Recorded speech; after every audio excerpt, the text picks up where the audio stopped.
Kal Kadosh, Boker Tov. I wanted to share with you a beautiful shiur that I actually gave last night during the Mishmar, which I think we could actually learn a lot of things from. I was looking it over, we were looking through it, and there were a lot of chidushim. So what I wanted to share with you was, we're going to try to find out the answer to the $1 million question.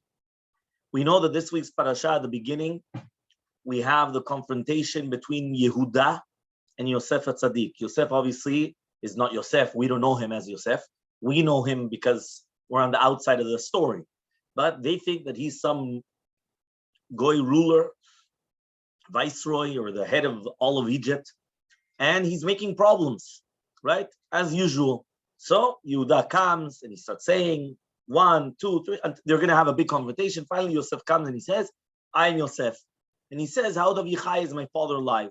So if you remember last year, we basically learned that when he said this concept of, is my father alive or not, it was musar, it was a slap in the face. Why was it a slap in the face? We said last year because the Midrash actually says, Rabbi Bardolas comes and he says, Oy lanu miyom adin, oy lanu miyom hatochicha, woe to us on the day of judgment, woe to us when we're going to have to give din v'cheshbon. Why exactly? What's going on?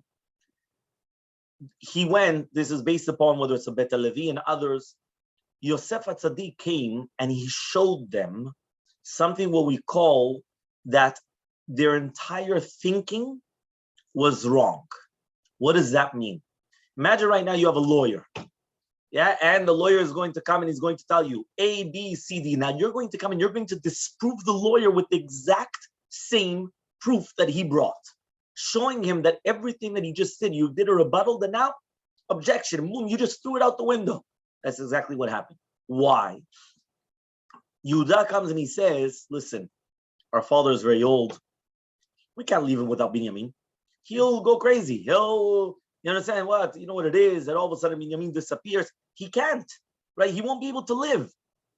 We have to take Binyamin home. That's what Yehuda says. So Yosef, he stops everything. And he tells his brothers, right? Ani Yosef. How old Vayigash? He says, I'm Yosef. Is my father still alive? Meaning, when you guys went and you sold me, did you take into consideration that now my father, something that's going to go on with my father or something happened to my father? You didn't care. So therefore, now all of a sudden you become tzaddikim and now you're saying, you know what, 1 second. Our father won't be able to handle it. And our father was able to handle when you sold me? Ve'ani Yosef, they were startled. What are they going to answer? They're going to answer they didn't know that he was going to react that way. What are they going to answer? Just like right now, they were trying to be proactive and trying to tell him that the father will not be able to withstand such a nisayon, such a trial. So basically, according to this explanation, Ani Yosef out of Vayigash was a slap in the face to the brothers. It was a rebuke. And that's why the Midrash says this rebuke is so strong.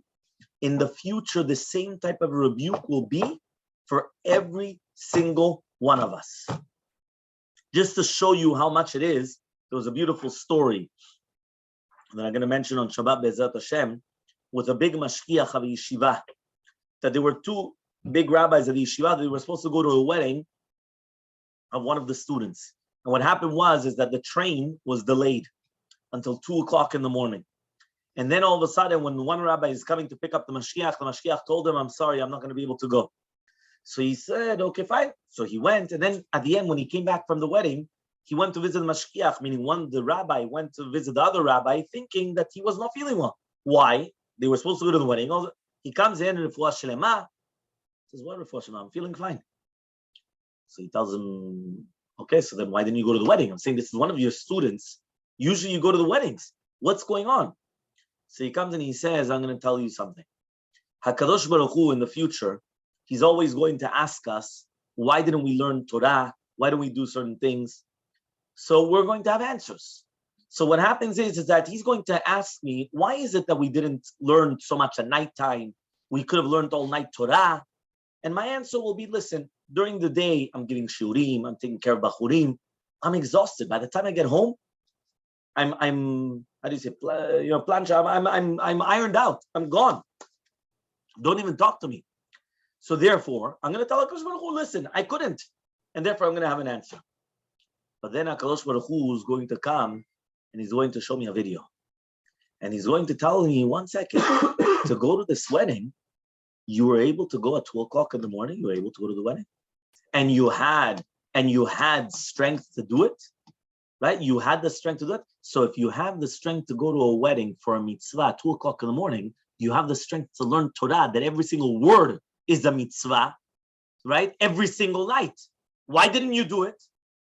And therefore, HaKadosh Baruch Hu says, it wasn't important enough to you. So because of that, the rabbi comes, the Mashiach comes and he says, right, from here we learn that he said, I didn't want that HaKadosh Baruch Hu should have a tana against me, which means I don't want him to have it. And you know what? This happens to every single one of us. Sometimes it happens that you ask a person, why don't you come to Shachrit in the morning? No, Netz now. Netz is at 6 o'clock in the city. We have to get up at, 5:40, 5:35, or 5:30, even let's say 6 o'clock, right? We're coming to, Netz is too early. It's way too early. And we're not even talking about in New York or Canada now that it's an hour earlier than Netz, right? We're talking about, Mama, it's way too early. And all of a sudden we have a flight. And all of a sudden we go to the flight and we're going to say, listen, HaKadosh Baruch Hu is going to take. Why weren't you able to learn? Why weren't you able to go to Tefillah? No, it was too early. 1 second. Here on December 10th, you did go, you woke up early and you were able to go to a flight. And then on January 14th, you also went to I don't know where and you went on vacation. You woke up early in order to drive there. And then on, the March 3rd, you did the same thing. So what are we going to answer? No, it was a one-off. It doesn't work. Because that means if it was so important for you, you were able to do it. And now the answer that you gave until now was just knocked down. Because now HaKadosh Baruch Hu says, what? This is what you really think? If you really wanted to, if you felt that going on vacation, or you felt making the flight, or if you would have felt that Shachrit is just as important, every single day you would have been able to. But it all depends what you find important or not. And that's why the rabbi came and he said, I didn't want that there should be a ta'ana for HaKadosh Baruch Hu. If I don't have strength, I don't have strength. That's it. And therefore, that's it. You didn't want to go. So the rabbis come and they say, we learn from here what it is, the importance of understanding that all our ta'anot, right? That's why he says, Hillel is going to be mechayev the aniyim. Why? Hillel was the most poor of the poor. Somebody's going to come and say, I didn't learn Torah. Why? I had to be working all day from Parnasa. He says, what? You had less money than Hillel? Hillel had nothing. Wallo. He was still learning Torah. He's going to be mechayev the aniyim. Yosef HaTzadik is going to be mechayev the wapos. You know what the wapos are? The guys that are very handsome. Why? He's going to say, listen, I had the Yitzhara, my hair, my this, my that. Well, so you're going to say, you were more handsome than Yosef, right? Do you know that Eshet Potifar, the Midrash actually brings down something crazy, just to understand. Eshet Potifar, the women were laughing at her. They were making fun of her. Why? Because she said that she had a servant that was so handsome. They said, the women, yeah. What happened? They went and they said, you know what? We were going to do a cooking class in my house. So they all went to their house and they're all coming and they're doing a cooking class. So they're going to start cutting vegetables. And all of a sudden she went and she called Yosef to pass by. Yosef passed by and all the women, they pick up their eyes and they all start looking at him. And they come and they continue cutting. And what happens is after a few minutes, she comes and she says to the women, she screams at them. She says, what are you women doing? Why is there blood all over the vegetables? They continue cutting into their fingers. He was so handsome. They just wanted to shoot finding. They just wanted to look at him. That's what they wanted to do. That's all that they wanted to do.